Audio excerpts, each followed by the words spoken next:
Joining me now on News Central is Yetunde Adeleke. She is the Group Head Treasury Sales at Trust Bank Holdings Limited. It's so good to have you join us on the news at this time, Yetunde. Thank you very much. Good morning. Good morning. So let's talk business now. The Nigerian equity market has now recorded 6 consecutive weekly gains. What insights do you have for our audience on the bullish run, and what is your projection for this week? Thank you once again. Like you rightly mentioned, the bulls extended their runs for the 6th consecutive week, and I'd like to also mention that that is the longest weekly positive run this year. There have been several factors, that you can actually take into consideration that has triggered this bullish run and has sustained it. Those factors are bargain hunting, renewed interest in the large caps and banking stocks, especially with what had happened in the banking space very recently.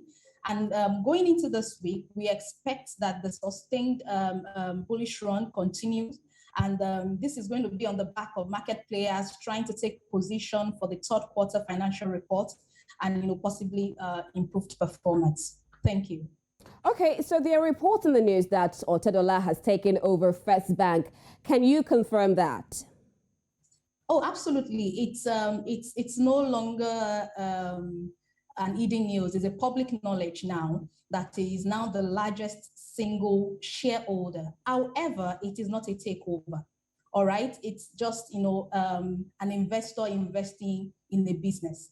Right, he's been able to get about 5.06% of the bank's share, and the bank itself has confirmed the development to the NGX.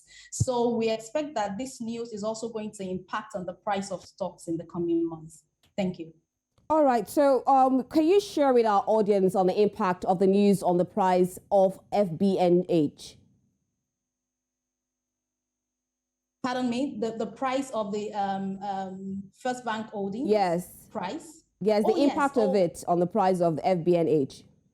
Okay, so based on the acquisition of the shares that Ortegola did, we expect that the price, it should go, slightly, higher, based on my opinion. It should go slightly higher because you would see market players and investors wanting to take position, especially on the back of the 3rd quarter performance and quarterly financial reports. Thank you. Okay, in the business scene, we know that Nigerian government will launch its digital currency today. What will be the significance of the Inara launch in Nigeria? Okay, first off, I would like to quickly just give a back story on the Inara. To clear the air, the Inara is simply the digital form of the physical naira.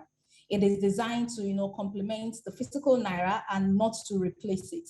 All right. So we expect this to, make financial transaction easier, seamless, and cheaper.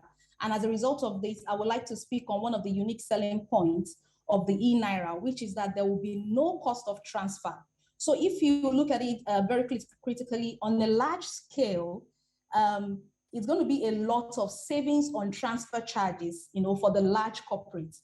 And because of that, we expect that the large corporates will be able to, have better bottom lines by the, end of the year if it is actually launched this morning. Do you understand what I mean? Yes, so I understand we you. expect that, we expect that the savings on the bank charges would be a lot compared to using the physical naira. Okay. However, for the retail markets, for the retail market, it might take a while before the everyday man would take advantage or would adopt the e-naira. This is because the volume of transfer is not as much as the large corporates. And we also expect that because of the e-naira, there will be a better cross-border transactions. Thank you. Okay, thank you so much, Yetunde, for shedding so much light on the Inara launch as going to happen today. Thank you so much, Yetunde Adeleke. Thank you. All right, thank you for